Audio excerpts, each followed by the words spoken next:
So welcome to my channel for the love of people. Thank you for joining us today.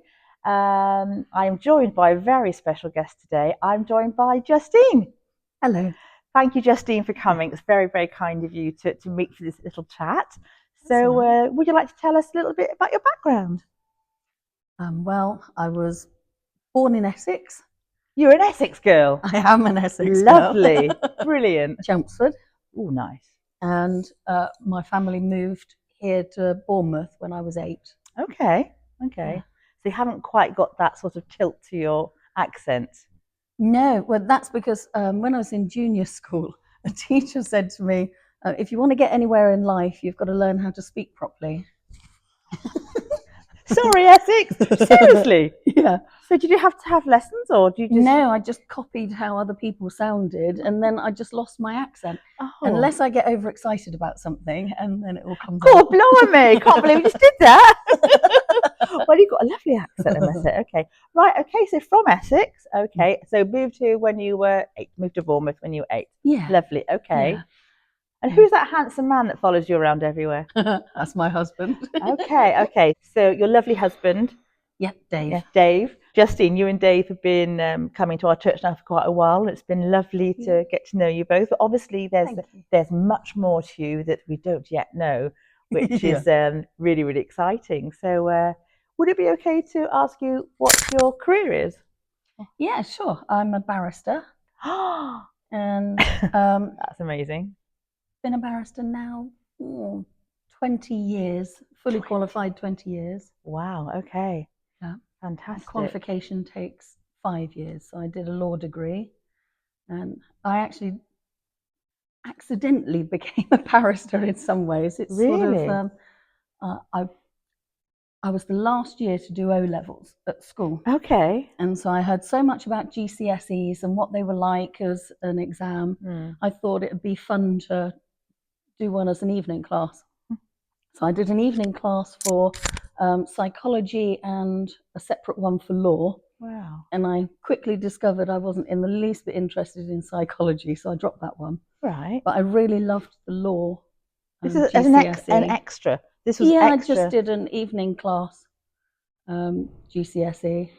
Wow. And I got an A star in it and really enjoyed it. Oh, wow. And I said to Dave, I'd really like to learn a bit more about this. Right. Can we afford for me to do a degree in law?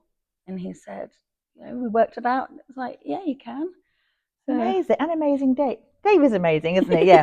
But how fantastic. So it wasn't that you always had this burning desire to do this. It kind of was a bit of a, try this, and I like this, and I'm good at it. Rather. I really wanted to be a ballet dancer. Oh. And I did ballet for 15 years. Oh my word, Justine. And then I injured my back and I was unable to dance anymore.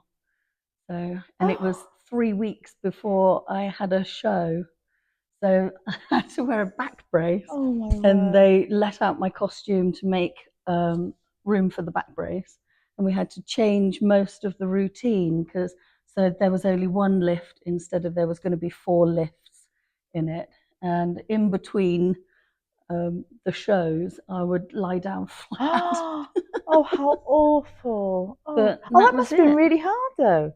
Yeah, because through school I was like, well, I know what I'm going to do. I'm going to be a ballet dancer. Wow. But you never know where life is going to take you. Absolutely. And okay, so that wasn't to be, but law was. How amazing. Yeah. So partway through the law degree in the second year, I said to Dave, I'd really like to take this further because I'm enjoying it so much.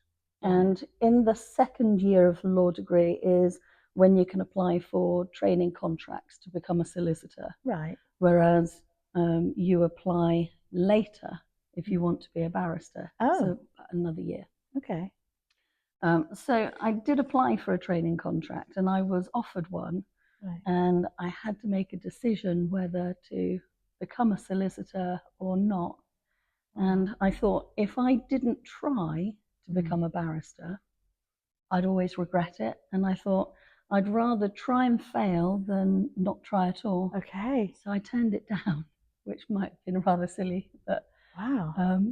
Yeah, and then I went to bar course and passed that, and I got pupillage, and I've stayed at the same chambers ever since. So you say this very sort of, nonchalantly that you went to bar course and everything. This is intense training, isn't it? Yeah, well, you've got the 3 years of the law degree, and then 1 year on the postgraduate diploma in professional and legal studies. We just call it the bar course. I think they've changed the name since explain the bar to me, because it's not the bar I know. Yes. Well, part of it is, so you've got another year. It's a postgraduate diploma. Okay. That goes above your degree. Right. And you also need to join one of the Inns of Court. So there's 4 Inns of Court. I joined Middle Temple. Okay. Right. It's absolutely beautiful. Right. There, really supportive inn. Okay. So by an inn, is it like an organisation that looks after you, or it's a legal group? Oh. Yes. Yeah. This is my terminology. Sorry, I didn't explain. So if you think of it as kind of like a house that helps train people in law, right? You have to do qualifying sessions there, which used to be 12 dining sessions before you can be called to the bar. Gosh. But now it can be advocacy training, it can be dining, going to lectures. There's a whole range of training and events that the inn puts on. How amazing. Yeah. But with the dining, it's good fun. Yes. If you've ever seen Harry Potter, the dining... We have, yes. Yeah. We have, haven't we, Phoebe? Yes. Yeah, absolutely. Many times. The dining room was, certainly for one of the films, was filmed in Middle Temple. Wow. And I was there doing the dining round the time that they were doing the filming. So we came in and they had all of these suspended candles. The candles in Harry Potter, the floating candles. Yeah. Oh, how exciting. Had those everywhere. And the benchers, who are the head group in the inn, they were all making jokes about passing the sorting hat round. The sorting hat. I love it. I love it. Amazing. Right. Okay. So do you stay with that inn now? Is that kind of not who you belong to, but the people who support you, or yes, it's a professional organisation, and you never move from your inn. I like the sound of that. I want to be in an inn. And you can, even after you've qualified, you can go and dine there. Right. You can go for luncheon there or go for lectures and fantastic events. That's amazing. What I might do is get my videographer to maybe put some links on there so we can see, because I've had a look at it and it looks beautiful. It does look absolutely stunning. Okay, fantastic. So, I mean, some of the things with being called to the bar.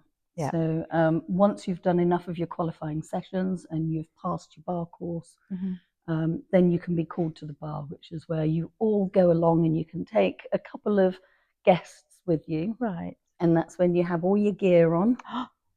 And in Middle Temple, so you're called up in turn when your name's called, and you sign your name in the register. Right. And the register has been going for hundreds of years. Oh, wow. Part of history. Yep. And in Middle Temple, you sign it on Drake's cupboard, is what we call it. And what, Francis Drake? Sir Francis Sir Drake. Francis, yes. And it's a table made out of part of the Golden Hind. No. That's just, there's so much you could actually delve into here, isn't there? Yeah. What an interesting history as well. Absolutely. Right. So you're a barrister. So the difference between a barrister and a solicitor, what would be the main differences? It's that you're 2 branches on the same tree. Okay. And you're both at the same level. A lot of people think you qualify as a solicitor and then you qualify as a barrister. I would have thought that, to be honest, but it's not. Okay, right. You're both level, but you just have different specialisms. So with a barrister, it's that you're a specialist advocate and specialist in drafting legal documents. Wow. So the difference is that a solicitor is normally the first face that a person sees. Okay. Although with direct public access, the members of the public can instruct barristers directly. Wow, okay. As long as they've received additional training to be able to do that. And do you do that? Yes. So people can come to you directly? Yeah. Yes. So you do specialise in a certain area, I believe. Can you explain about that? Yeah, I practice in family law. Okay. And that's both public and private children law. Okay. I don't undertake divorce work. Okay. Only because I have no interest in that area. Okay. And I also practice in court of protection. Wow. And that's for anyone who comes under the criteria in the Mental Capacity Act that they're incapable of making decisions for themselves. Right. So that's when the advocacy, obviously, it all comes into this, but that's when you really act on their behalf, or? Yes, either for a local authority, yeah, or it can be for a health authority, right, or for the protected party themselves. Okay. And they would have a litigation friend, and then that litigation friend would be instructing me to act for them. So you must get to know your clients quite well, I imagine, do you, over the course of time, or? It kind of depends Okay. on the sort of case.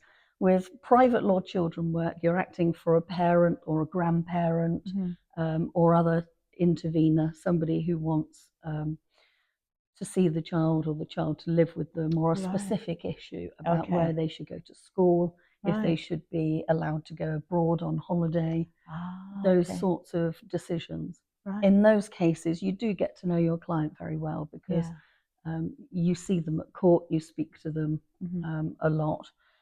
But if you're acting for the child in a case, it's very rare that you would ever even see a picture of the child, let alone meet them. Really? Right. Okay.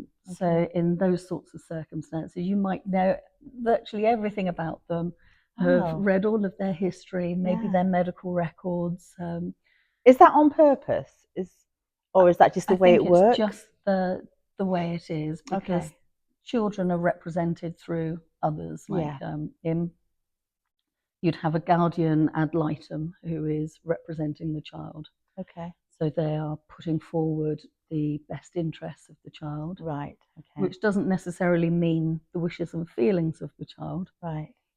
So if you're acting for a child who's, for example, 15 years old, they may be competent enough to instruct their own solicitor. Right. There would still be a guardian ad litem who is instructed in the case on behalf of the child. Okay. But if they disagree, if the child disagrees with the guardian's point of view of what's best for them, and they can instruct their own solicitor, then the guardian would then have to be without legal representation for the most part, and the child has the legal representation to put their viewpoint forward. Wow, gosh, that must get tricky. It can be. It can be at times, but it's really important to realise that they are the centre of the cases. Absolutely. And it's all about what their welfare is. And that has to be paramount for all of the work that everyone who's involved does. Gosh, okay. So are there any sort of cases that you prefer doing than others, or do you see every case as kind of, get your teeth into it and carry on? Do you have anything? I can't say if you've got a favourite bit of your job, but is there anything particular that you think, oh, I can really sort of get into this case? Or I think it's more that the majority of the work I do is public law children work, which involves child protection. Right. Whether a child has been suffering neglect or non-accidental injury or other types of abuse. And so it's about ensuring that the child is protected and that they are receiving the help that they need. That's so important. I mean, you are obviously the right person for the job because you're just so lovely anyway, but just so, thank you. I don't know how you fit it all in, because obviously there has to be a lot of reading and work done, sort of. I imagine this is not a 9-to-5 job. Not at all. No. No, it's probably one of the most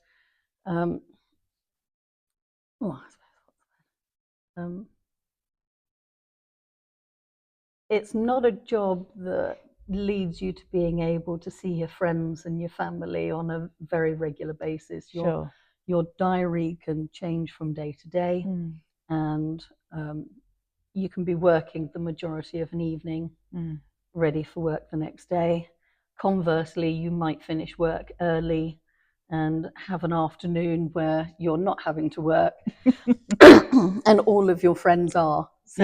So you don't see them anymore. No. But you can't, I suppose that's the thing, isn't it? So if something comes up urgently, then you have to sort of, do your background work and whatever you have to do. So and there's so many questions I want to ask, but we would be here all day.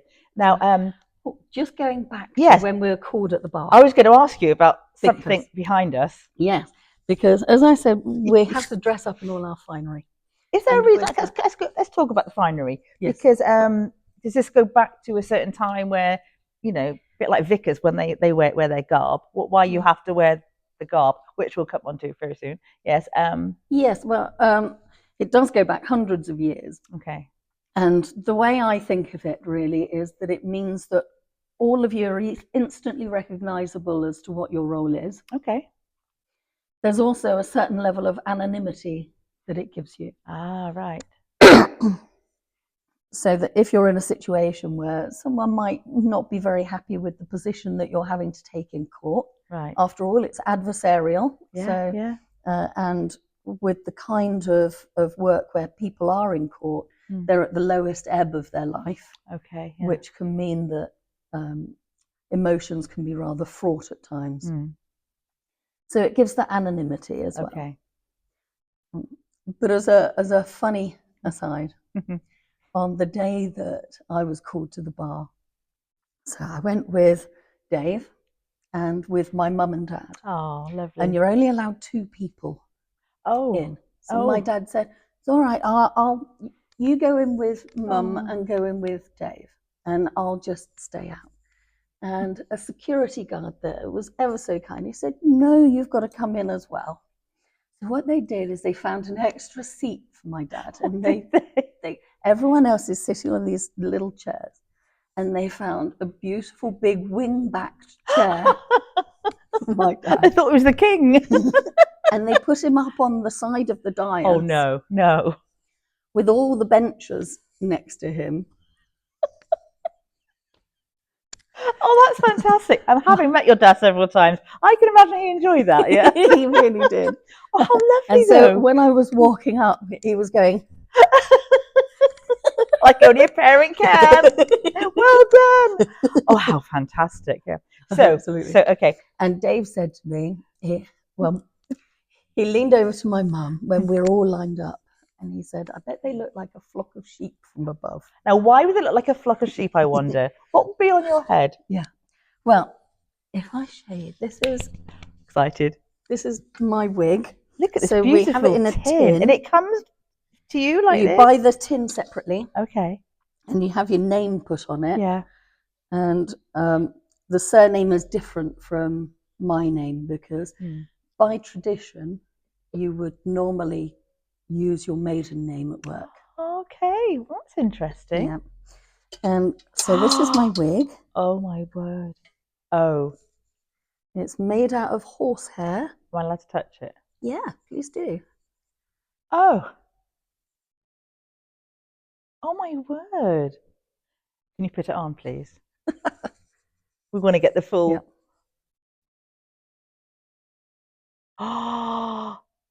Oh my word, now I'm in awe of you. Look. Phoebe, have you ever seen one of these? Aren't they fantastic? Yeah. I've only ever seen this on television. I mean, seriously. But you're right. It gives you, obviously, with your robes, that kind of like, this is your profession, and this is what, I don't know, a bit like Mike being a vicar in that sense. You put on that uniform, and that's kind of, I'm here to represent you. It's like a recognisable thing.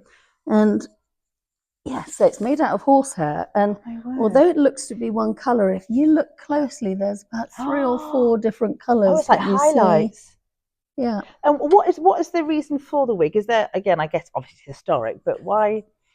I think that's just part of the garb.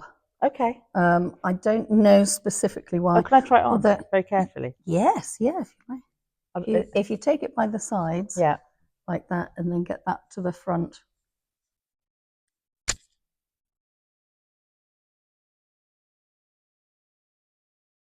Do you think, shall I retrain? I can never do it. That is beautiful. How fantastic. That is lovely. And in addition to that, you wear your bands, or as a woman, we wear a bib. Oh. And it's white and it has 2 tabs. Oh, the little things that come down. Yes, okay. So for a man, he'd wear a shirt with studs on the collar. Okay. So you keep collars and your tabs. Right. So they press on the collar, which has a little lip at the front, and then tie on the bands. Wow. But as women, we wear it as a bib. Okay. So it might have a lace frontage. Oh, pretty. And, it's pretty, isn't it? It's a shaped bit of material that comes down to here, and Velcro does at the back. Wow. And then you have your gown on, your black gown. Yeah, gosh. And an interesting thing about the gown, if you look on the back, there's this extra flap. It's about the size of your hand. Right. That's on the back. And hundreds of years ago, that was a pocket. Because not for their phones? No, to receive money. Because you're not allowed to handle money as a barrister. What, as in you don't receive the money directly to yourself. So it used to be the pocket was on the back of your gown. So when you'd completed a case, you'd turn your back and then put the money in the pocket. I like the sound of that pocket. I want one. But now it's just a flap of material. So it's just a flap, but just to represent that. Yeah. Oh, I love the history in it. Yeah. So fantastic. Well, okay, right, let's get on to what you do to unwind. Now, obviously, you're a very, very busy lady, but what does Justine do when you're not barristering? Sorry, when you have got a little bit of time off, what do you enjoy doing? I love organising parties. Oh, my word, amazing. I love doing parties. We always celebrate every royal event. We have bunting up, we organise a garden party. Lovely. We have friends, family, get the neighbours round. Oh. And it's all really good fun. Fantastic. I try to arrange that there's activities for children to do. Oh. Normally something that someone else has to judge. So for royal events, it might be they've all got to make a crown, and then they've got a parade, and you judge which is the best crown. Is that the barrister in you? I don't know, maybe. How lovely. Oh, that's fantastic. I also, so we keep bees, although we've only got 1 hive. Okay. And at the moment, the bees didn't overwinter. Oh. So as soon as there's a swarm, we'll get a swarm and restart that. Okay. So that would be good. And what do you do with the bees? Obviously that they make their honey. So what do you do? Do you eat the honey or? Normally we don't take any honey out on a regular basis. Okay. But every once in a while we might take, if they've got extra supers. Now, a super is an extra frame that has lots of their frames inside, and they fill that up with honey. Right. And they keep their brood lower down. Right. And when it's full of honey, you add an extra super on top. Right. So you can end up with 3 or 4 if they're very productive. Wow, like an overflow. Yes. Okay. Yeah. So if they've been really, really productive, they can have extra honey there. Right. And then you might take a frame out, take one of the supers out. Okay. And that can give you, even up to 20 pounds of honey. Oh, wow. Gosh. Yeah. And what about the wax? The wax, I then melt the wax down, put it through muslin. Right. And then you've got beautiful clear wax, and I make lip salves and body products out of that. And with the honey. Is there anything you can't do, Justine? I'm beginning to realise we could ever be friends after this, because I can't do any of these things. Yeah. That's amazing. Yeah. Oh. And do you find that very relaxing? Like, oh yes, I love making things and doing your parties. I mean, again, and have friends over, and we make candles out of the wax as well. So that's good fun. Wow, but it's just a way of I call it ladies who do stuff. Excellent, yeah. So it's coming over. Let's do some stuff, snacks, and let's just do something, and we'll chat away and have fun, and you've made something at the end of it as well. I'm booking myself in, just so you know. Okay, right. So let's bring this to a close, because I know I could ask you a million questions. So here's the question, Justine: what would you like your legacy to be? And don't shy away. It can be anything. I have absolutely no idea. Well, that's honest. You're a barrister, of course. Got to be honest. Yeah. Okay. I don't know. I think I think if there are people that remember me after I'm gone, then I think that's enough. Justine, I can't think of anybody who would not remember you who has met you, to be honest. I've known you for, maybe a year or so now, and you do have an impact on, I think, everybody you meet. And I'm just going to embarrass you now, but I know because I see, Justine, the way you talk to people, whether we've got a concert or in church or whatever, and you have that natural gift. So I can't even imagine you being forgotten. But so I'm sure, I would put money on it if I was a betting woman that you actually will be remembered for being the person you are. And I mean, for being you and for being the barrister, all those families you help and support. I mean, thank you. Well, it's just amazing. But thank you so much for joining us after a busy Sunday morning. But thank you so much, and thank you so much for watching. Please do subscribe if you can. It's completely free. Press the button, and we'll see you all again soon. Thank you, and thank you, Justine. Thank you. Bye. It's a wrap.